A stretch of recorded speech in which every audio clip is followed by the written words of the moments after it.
महाराष्ट्र शासनाचं नगर रचना खातं की जे अतिशय महत्त्वाचं असं खातं आहे।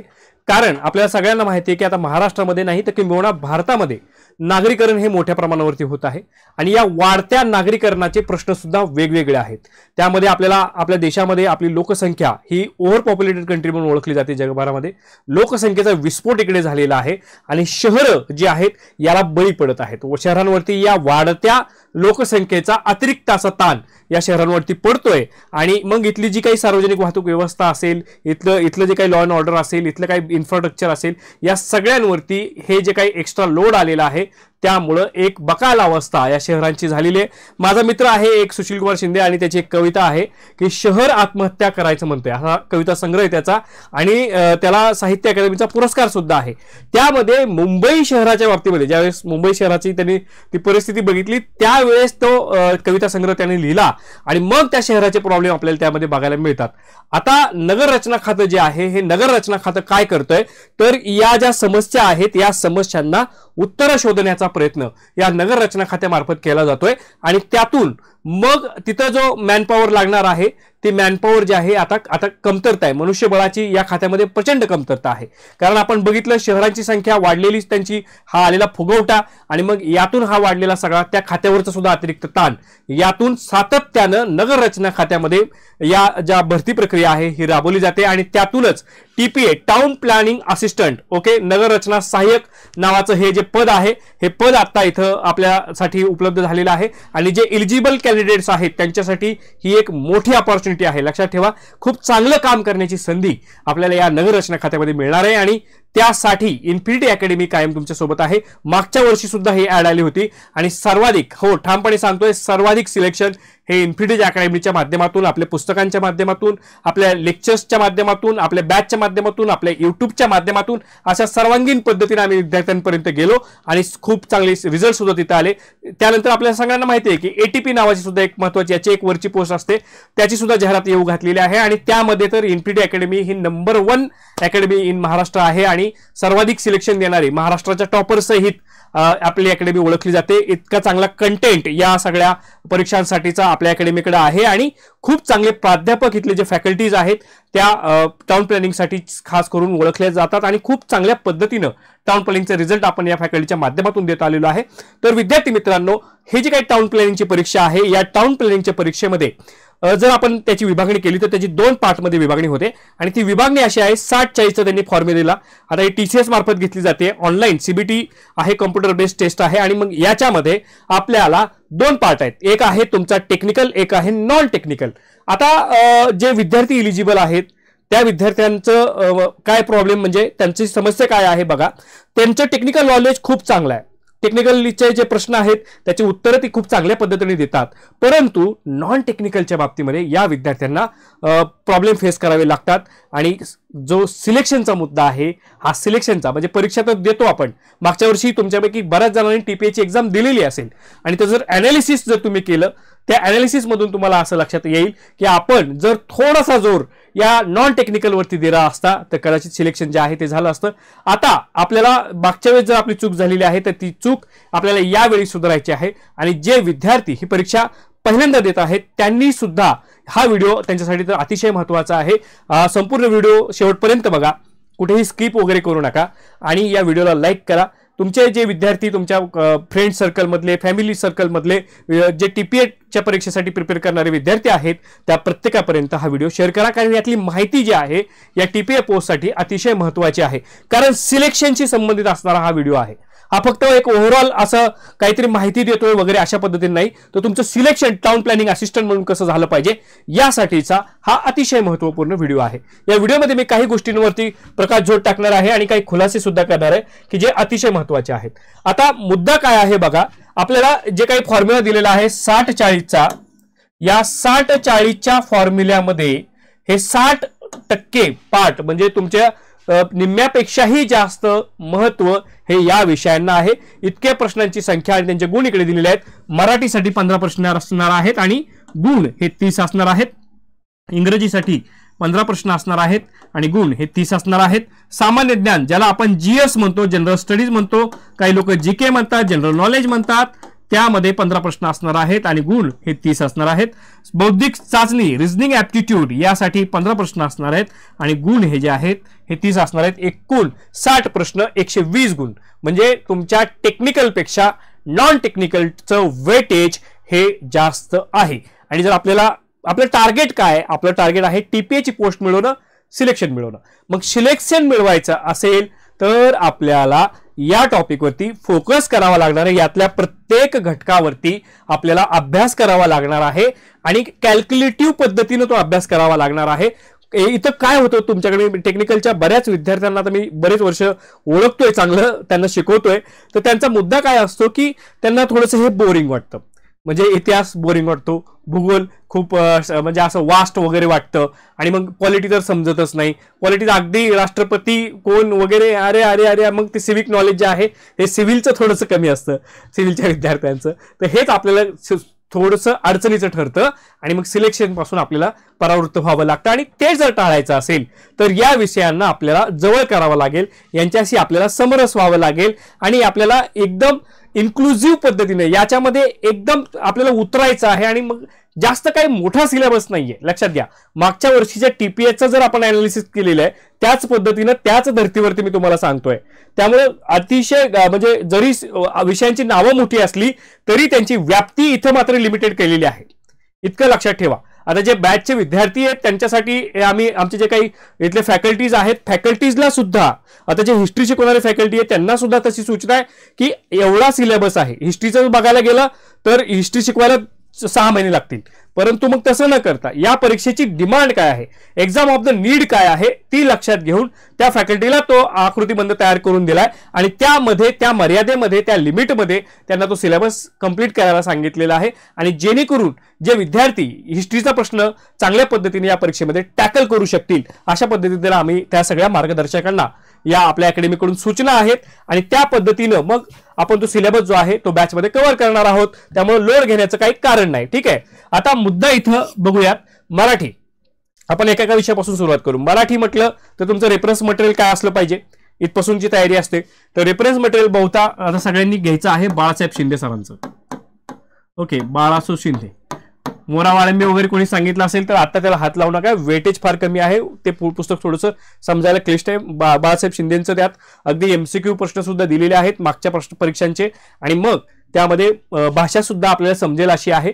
त्यामुळे हे बाळासाहेब शिंदे सरांचं पुस्तक तुम्ही मराठीचं घ्या, ते एकदा थरो वाचून काढा, किती समजतंय किती नाही हे बघा. आणि जे कोण आपले मराठीचे गुरु आहेत त्या गुरूंकडे जाऊन तुम्हाला येणाऱ्या समस्यांचं तिथं निराकरण तुम्ही करून घेणं गरजेचं आहे, अपेक्षित आहे. आणि पुढचा जो मुद्दा आहे इंग्रजीचा, याच्यासाठी सुद्धा बाळासाहेब शिंदे सरांचं पुस्तक संयुक्तिक ठरतं, प्रॉपर ठरतं आणि ते सुद्धा 15 प्रश्नच असणार आहेत. त्यामुळे त्याच पुस्तकाला रेफर करा तुम्ही. हे दोन्ही पुस्तकं आपल्याला इन्फिनिटी अकॅडमीची जी आपली वेबसाईट आहे तिथं डिस्काउंट स्वरूपामध्ये खास करून आम्ही त्यांच्याशी बोलून ही पुस्तकं अवेलेबल करून दिली आहेत, तर तिकडून तुम्ही परचेस करू शकता. ड्रीम पाथचे जे नंबर्स आहेत डिस्क्रिप्शन बॉक्समध्ये तिकडे कॉल करून तुम्ही घरपोच मागवू शकता. ठीक आहे, सामान्य ज्ञानाचं सुद्धा इन्फिनिटी अकॅडमीचं एक पुस्तक आहे ज्यामध्ये आपण अगदी कमीत कमी पानामध्ये सगळं GS म्हणजे history, geography, polity, economy, environment हे सगळे विषय जे आहेत त्या पुस्तकामध्ये बसवलेले आहेत. आणि या विषयांचा जरी वेगवेगळी नावं असली तरी प्रश्न मात्र फक्त 15 विचारले जाणार आहेत. त्यामुळे मोह होऊ शकतो. काही विद्यार्थ्यांना कसं होतं, आता एक केस सांगितली मी की काही विद्यार्थ्यांना बोरिंग वाटतं, परंतु काही विद्यार्थ्यांना इंटरेस्ट येतो. इतिहास वाचायला लागला की त्याला दुसरं काहीच वाचावं असं वाटत नाही आणि तो फक्त इतिहास आणि इतिहास 2-2 महिने त्याचं इतिहासाचं पुस्तक तो वाचत सुटलेला असतो. मग अशा वेळेस मात्र आपल्याला या परीक्षांच्या कालावधीमध्ये फटका बसू शकतो. कारण आता येणाऱ्या काही दिवसामध्ये ही परीक्षा होत असेल आणि जर आपण एकाच विषयावरती असं फोकस करणार असू तर हे घातक ठरणारं ठरू शकतं. म्हणून आपल्याला काय करायचं आहे की आपल्या त्या एक्झाम ऑफ द नीड हाच मुद्दा आहे की इतिहासावरती सर्वसाधारणपणे 2 ते 3 प्रश्न पडतील. कुठले पडतील हे सुद्धा मी तुम्हाला सांगेल आणि मग त्याच प्रश्नावरती तुम्ही फोकस करा, त्याच टॉपिकवरती फोकस करा आणि मग तिकडून ते प्रश्न बनवा. जिओग्राफीचे कोणते पडतील, पॉलिटीचे कोणते पडतील, एन्व्हायरमेंटचे कुठले पडतील, हे सगळे प्रश्न जे आहेत ते तिथून आपल्याला करायचे आहेत. ठीक आहे, पुढचा मुद्दा आणि महत्त्वाचा आहे तो आहे बौद्धिक चाचणी. हा केवळ आणि केवळ सरावाचा मुद्दा आहे. ज्या काही ट्रिक्स वगैरे आहेत त्या ट्रिक्स वगैरे तुम्हाला माहीत असल्या पाहिजेत. काळ काम सारखे एक माणूस एका दिवसामध्ये अमुक अमुक काम करतो तर 2 माणसं अमुक अमुक दिवसामध्ये किती काम करतील वगैरे अशा टाईपचे प्रश्न. हे थोडेसे उमेदवार कमीत कमी वेळेमध्ये किती चांगला विचार करू शकतो अशा टाईपचे हे प्रश्न. हे प्रश्नांचं सरावाशिवाय याला दुसरं कुठचंही उत्तर नाहीये. आणि एकदा की ट्रिक समजली, आता आपल्या युट्यूब चॅनलवरती हजारो व्हिडिओ त्या सगळ्या टॉपिकवरती पडतात. आपला हा चॅनल आहे, एनपीटी स्पर्धा परीक्षा नावानं आपला चॅनल आहे, पोलीस भरती नावानं चॅनल आहे. टॉपिक वाईज तिथं व्हिडिओज पडलेले आहेत. मोनाली मॅडम वगैरे असतील, यांचे व्हिडिओज तुम्ही या सगळे व्हिडिओ बघून घ्या. आणि इथं सुद्धा आपल्याला स्कोरिंग करायचं आहे हे लक्षात ठेवा, कारण इथला प्रश्न जो आहे हा शोर शॉर्ट उत्तर देणारा असतो. इथं आपल्याला चुकीच्या शक्यता या कमी असतात. वरती थोडंसं आपल्याला लॉजिक वगैरे लावावं लागतं, अंदाज बांधावे लागतात. उत्तरं जी आहेत ही शोर माहीत असतात की नाहीत हे डाऊट असतात, पण इथं मात्र आपल्याला आउट ऑफ स्कोर मिळू शकतो. त्यामुळं इथं मात्र हायगाई करायची नाही, चांगली प्रॅक्टिस करायची, चांगला सराव ठेवायचा आणि चांगली तिथं मार्क घेण्याचा प्रयत्न आपला असला पाहिजे. आणि या 60 पैकीच आपण मॅक्सिमम प्रश्न सोडवून चांगला या 120 पैकी बघा, जर आपण एका गुणाला धरले तर 120 पैकी माझ्या मते एक साधारणतः 80+ स्कोर जो आहे हा तुमचा आलाच पाहिजे. 80+, 80, 85, 100 सुद्धा तुम्ही जाऊ शकता, ही खात्री मी तुम्हाला देतोय. होय, 120 पैकी तुम्ही 100 सुद्धा जाऊ शकता. अगदी काही मुलं 106, 107 वगैरे गेलेले आहेत. तर तुम्ही सुद्धा हे टार्गेट ठेवा की आपल्याला सुद्धा 100+ इथं स्कोर घ्यायचा आहे, 80च्या खाली यायचं नाहीये, तर आपल्याला सिलेक्शन जे आहे ते कन्फर्म मिळणार आहे. तर हे सगळं कॅल्क्युलेशन प्रत्येकाने करणं गरजेचं आहे. परीक्षेच्या सुरुवातीच्या टप्प्यावरतीच हे करणं गरजेचं आहे. वेळ निघून गेल्यानंतर करण्यात काही आपल्या हातामध्ये काही उरत नाही आणि मग केवळ उरतो तो फक्त पश्चाताप. तर हा पश्चाताप टाळण्यासाठीच म्हणून जाणीवपूर्वक आता हा व्हिडिओ मी करतोय आणि याचा नक्कीच तुम्हाला बेनिफिट होईल अशी अपेक्षा आहे. व्हिडिओ आवडला तर त्याला लाईक करा, कमेंट जरूर करा. ठीक आहे, आता पुढे बघूयात. आता यामध्ये काही थोड्याशा गोष्टी आहेत त्या तुम्हाला माहित असल्या पाहिजेत. मराठी या विषयाची परीक्षा मराठी भाषेमध्ये असणार आहे हे सांगावं लागतंय. आणि पुढे इंग्रजी, सामान्य ज्ञान म्हणजे जीके, बौद्धिक चाचणी व तांत्रिक म्हणजे टेक्निकल या विषयांची परीक्षा ही इंग्लिश मीडियम मध्ये असणार आहे. ठीक आहे, आता आपले बरेच विद्यार्थी असतात ज्यावेळेस वर्गामध्ये क्लासमध्ये आम्ही शिकवतो, सर आम्हाला नाही कळत, आम्हाला इंग्लिशमध्येच तुम्ही शिकवा अशी डिमांड असते. तर आता ही तुमची परीक्षा सुद्धा इंग्लिशमध्येच होणार आहे आणि आपलं जे लेक्चर मधलं कोचिंग असणार आहे ते सुद्धा इंग्लिश फोकस्ड असणार आहे. लक्षात ठेवा, इंग्लिशमध्येच आपण जीके, त्यानंतर रिजनिंग ऍप्टिट्यूड, टेक्निकल तर काय ऑलरेडी तसंही तुमचं इंग्लिशमध्येच असतं, त्यामुळे तिथं काही मुद्दा नाहीये. फक्त आपला मुद्दा कुठे उरेल तो म्हणजे इंग्रजी तर इंग्रजीमध्येच असणार असतं, हे तर तुम्हाला माहितीच आहे, तेवढे सुज्ञ तुम्ही आहात. फक्त जीके आणि रिजनिंग ऍप्टिट्यूड हे जे मुद्दे आहेत हे आपल्याला इंग्लिशमध्ये फेस करायचे आहेत की जे तुम्हाला सोपे जातात असं आतापर्यंत माझं आकलन आहे. त्यामुळे इथं कुणाला प्रॉब्लेम असेल असं तरी मला आत्ता तरी वाटत नाहीये. ठीक आहे, आता इथे एक टेक्निकल मुद्दा आहे, लक्षात घ्या. आता बघा काय आहे, याच्यामध्ये त्यांनी गट केलाय. मराठीसाठी अ गट केलेला आहे आणि एकूण गुण 30 आहेत आणि 15 प्रश्न आहेत आपल्या इकडे. या 15 प्रश्नांसाठी 18 मिनिटं आहेत. आता समजा 15 प्रश्न तुमचे 15 मिनिटांमध्ये सोडून झाले आणि तुमच्याकडे 3 मिनिटं शिल्लक राहिली, तर ही 3 मिनिटं तुमची इंग्रजीमध्ये ऍड होतील आणि तुम्हाला इथं इंग्रजीसाठी समजा मी म्हणेल की 21 मिनिटं अवेलेबल असतील. परंतु झालं असं, इंग्रजी थोडंसं टफ वाटलं, इंग्रजीचा अभ्यास कमी होता, रिव्हिजन कमी पडल्या, त्यामुळे इंग्रजीचा जरा स्ट्रेस आला आणि या 15 प्रश्नांसाठी तुम्हाला 30 मिनिटं गेली. ओके, तर मात्र पुढचा जो तुमचा सामान्य गुणासाठी 18 मिनिटं आहेत त्यातून तुमची ती मिनिटं कमी होतील आणि तुम्हाला इथं 10 ते 12 मिनिटं मिळतील आणि तिथं 18 मिनिटं होती, म्हणजे तुमच्या 15 प्रश्नासाठी तिथं मिनिटांची संख्या कमी होत जाईल. त्यामुळं प्रत्येक घटकाला त्यांनी मिनिटांची संख्या दिलेली आहे, 18 मिनिटं 18 मिनिटं 18 मिनिटं अशा पद्धतीने हे गट करून दिलेले आहेत. आणि कुठलाही ज्या आपल्याला आवडीचं नावडीचं असं काही नसतं परीक्षेमध्ये, सगळंच आपल्या आवडीचं असलं पाहिजे, सगळ्याचाच अटेम्प्ट आपण चांगला केला पाहिजे, 100% केला पाहिजे. त्यामुळे प्रत्येक घटक सोडवायचा आहे, प्रत्येक प्रश्न सोडवण्याचा आपला प्रयत्न असला पाहिजे आणि वेळेमध्ये या जे काही लिमिट दिलेली आहे 18 मिनिटांची, या 18 मिनिटाच्या आतच. आता जीकेचे प्रश्न तर तुम्ही 15 मिनिटात सोडवून टाका, कारण पुढचा जो मुद्दा आहे ना, हे जे 15 प्रश्न आहेत रिजनिंग ऍप्टिट्यूडचे, इथे तुम्हाला वेळ लागू शकतो 18 मिनिटांपेक्षाही जास्त वेळ लागू शकतो, 20 ते 25 मिनिटं लागू शकतात.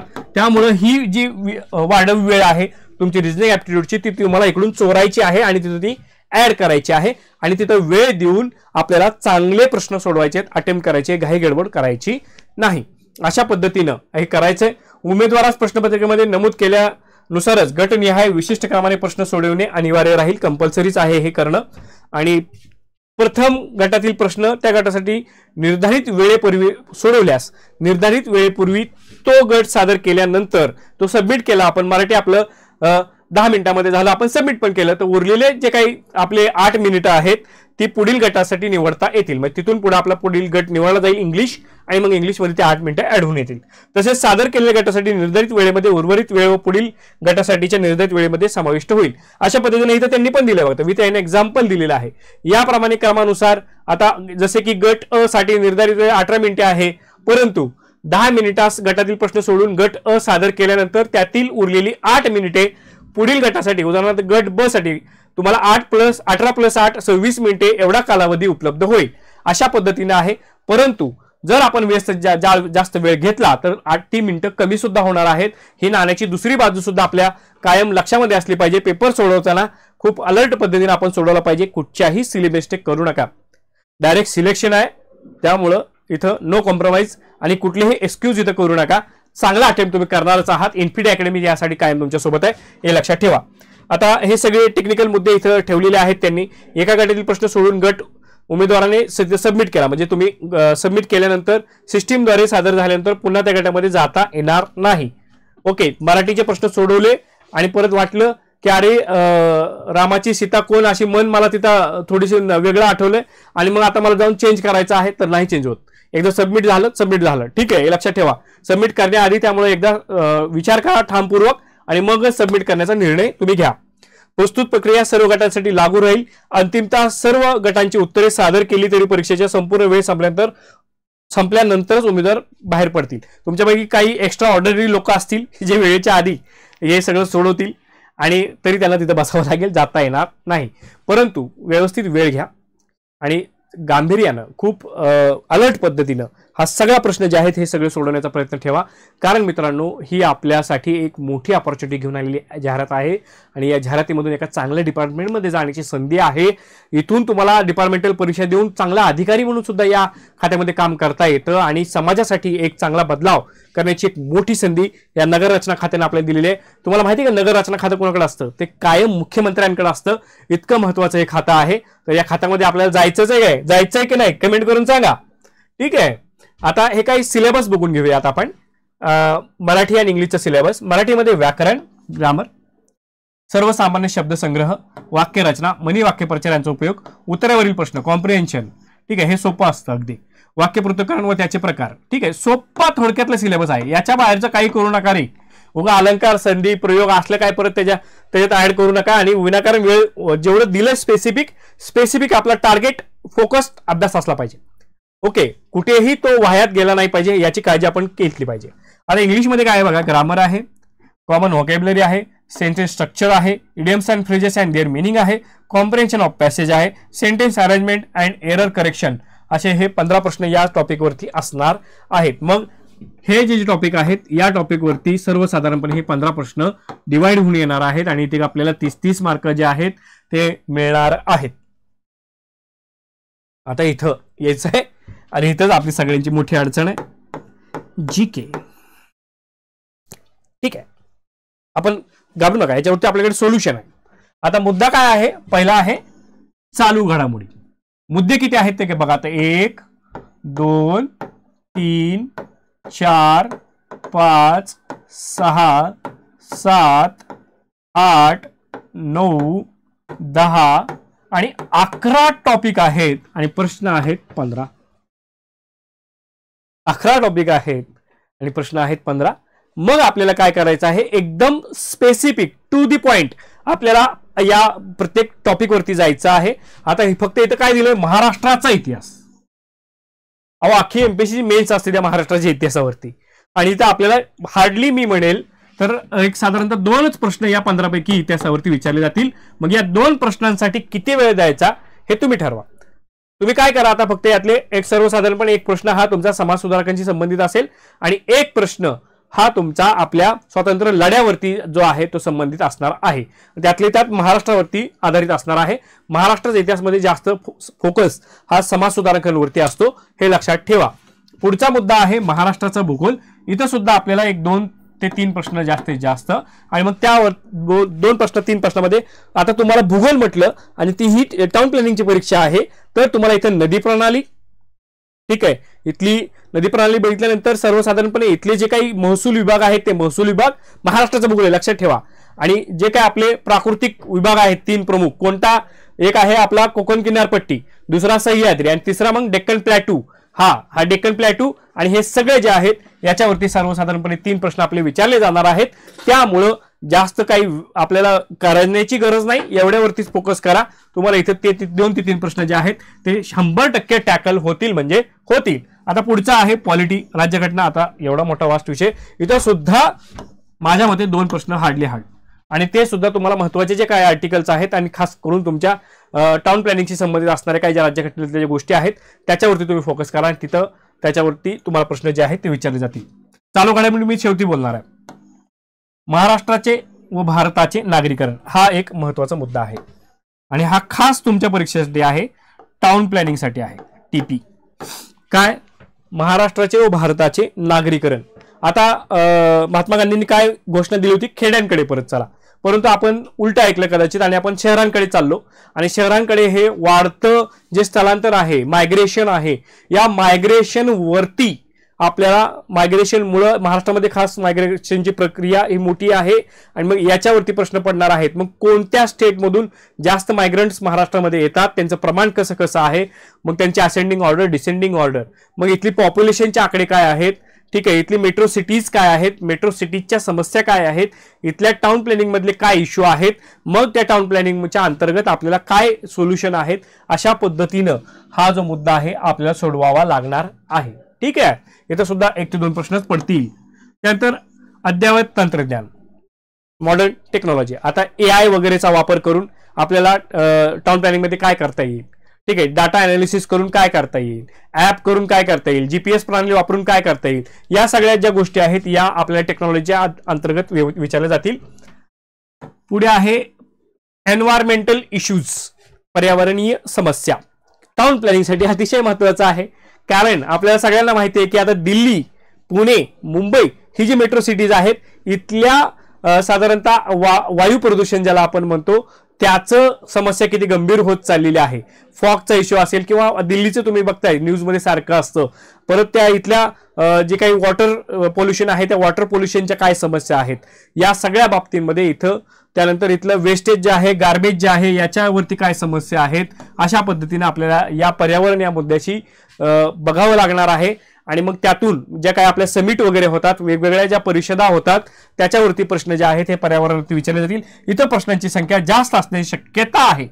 मला वाटतं व्यक्तिशः की इथं प्रश्न जे आहेत हे सर्वाधिक म्हणजे 4 पर्यंत प्रश्न हे एन्व्हायरमेंटशी संबंधित असू शकतील 15 पैकी. ठीक आहे, म्हणजे इथं सगळ्यात मोठा भाऊ हा एन्व्हायरमेंट असू शकतो, हे मी तुम्हाला सांगितलेले, बाकी तुम्ही सुज्ञ आहात.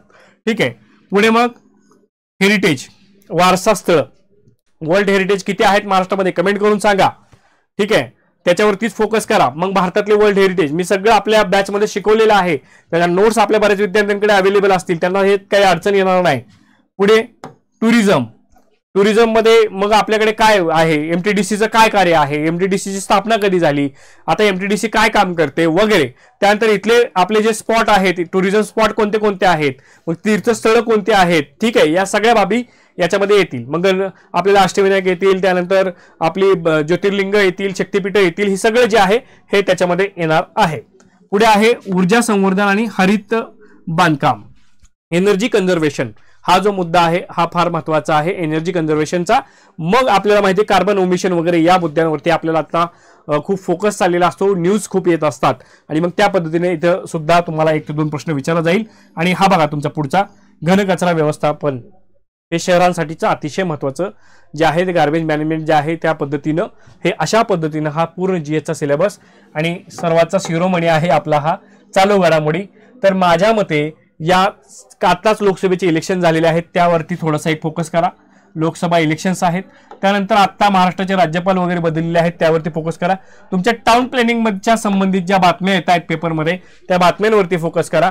अशाच पद्धतीने तुम्ही चालू घडामोडींचा फोकस करा. जास्त काही नादी लागू नका. 2 ते 3 प्रश्न आहेत आणि याच ठराविक टॉपिक मधले प्रश्न तुम्हाला सोडवायचे आहेत, इतकं लक्षात ठेवा. आणि अशा पद्धतीने आपल्याला या 15 प्रश्नांची तयारी करायची, कमी कालावधीमध्ये इफेक्टिव्ह पद्धतीने आपल्याला प्रश्न सोडवता आले पाहिजेत, इतकंच आपल्याला लक्षात ठेवायचं आहे. आणि इथं आपण चांगला स्कोअर जर केला, ॲव्हरेज स्कोअर इथं साधारणतः 30 पैकी माझ्या मते 30 पैकी 13 ते 14 हा ॲव्हरेज स्कोअर राहील.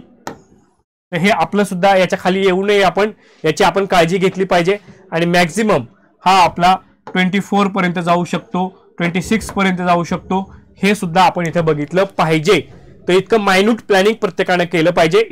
एका मार्काचं कॅल्क्युलेशन आपल्याला करायचं आहे आणि तो 1 मार्क आपल्याला सिलेक्शन देऊन जाणार आहे. सिलेक्शन 100% त्या एका मार्कावरती आपण इन असतो किंवा आउट असतो, त्यामुळं आपल्याला इथं ते बारकाईनं बघायचंच आहे. ठीक आहे.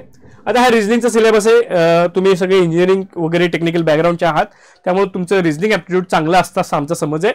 त्यामध्ये interpretation of data and graphs, direction, arithmetical reasoning, statement and arguments, decision making. आता डिसिजन मेकिंग हा फार सोपा मुद्दा असतो. Statement and conclusions, analogy, number series, ratio proportion, time distance, height distance, unit conversion, त्यात volume and surface area, average, असे हे ठराविक आपले जे मुद्दे आहेत, याच मुद्द्यांचा सराव करा. याच्या बाहेर जास्त जाऊ नका.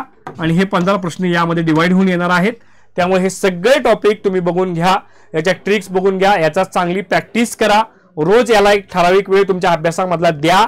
आणि इथं मात्र आपल्याला 30 पैकी 24च्या खाली यायचंच नाहीये आणि 30 पैकी 30 घेण्याचा आपल्याला प्रयत्न करायचा आहे. होय, आणि हे शक्य आहे, हे टार्गेट शक्य आहे, हे करणं शक्य आहे.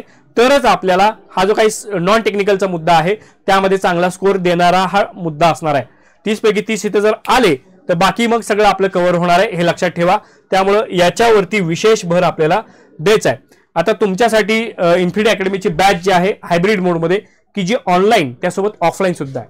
आणि तुम्हाला आता लक्षात आलं असेल की इतकं छान जर मी सांगतोय तर ही बॅच सुद्धा किती छान असणार आहे. तर या बॅचमध्ये तुम्हाला सिलेक्शनकडे कसं जायचं ही फोकस ठेवून आपण ती बॅच रन करतोय आणि बॅचचे ऍडमिशन सुरू आहेत. ठीक आहे. त्यासाठी 788 781 1411 या नंबरवर लगेचच संपर्क करा. पुण्यामध्ये असाल तर इन्फिनिटी अकॅडमी, मानकरवाडा, पत्र्या मारुती चौक, नारायणपेठ, पुणे इथे भेट द्या. ठीक आहे. आणि आपलं जे पुस्तक आहे टीपीए एक्झाम गाईड, हे टीपीए एक्झाम गाईड तुम्हाला अतिशय महत्त्वाचं ठरतंय. याच्यामध्ये मागच्या वर्षीचे प्रश्नाचं सोल्युशन दिलेलं आहे, त्याचं एक्सप्लेनेशन वगैरे आहे आणि खूप चांगलं हे टीपीए एक्झाम गाईड आहे, जे नावाजलेलं आहे. गुणवंतांनी, यशवंतांनी त्याला खूप महत्त्व दिलेलं आहे. तर त्यामुळे हे लेटेस्ट एडिशन रिलीज झालेली आहे. ती लेटेस्ट एडिशनची लिंक सुद्धा डिस्क्रिप्शन बॉक्समध्ये आहे. त्यामुळे हे आजच मागवा, हे पहिलं काम करा. ठीक आहे विद्यार्थी मित्रांनो. तर आता एक थरो आयडिया तुम्हाला या टीपीए एक्झामच्या बाबतीमध्ये आली असेल, नॉन टेक्निकलची खास करून, अशी अपेक्षा मी करतोय. त्यासाठी आपला जो चॅनल आहे, या चॅनलला आता लवकरच आपला हा 200K कडे जातोय, 2 लाखांकडे जातोय. तर तुमचं लाईक, शेअर, सबस्क्राईब हे फार महत्त्वाचं ठरतंय, तर लगेचच करून घ्या. ठीक आहे. हे सगळे आपले जे सोशल मीडिया प्लॅटफॉर्म्स आहेत, या प्लॅटफॉर्म्सला कनेक्टेड राहा, कारण एक्झामच्या बाबतीमध्ये असणाऱ्या सगळ्या महत्त्वाच्या अपडेट्स आपण इकडे टाकत असतो. तर तुम्हाला सगळ्यांना या परीक्षेसाठी माझ्याकडून टीम इन्फिनिटीकडून खूप खूप शुभेच्छा. I will study and I will win. Thank you.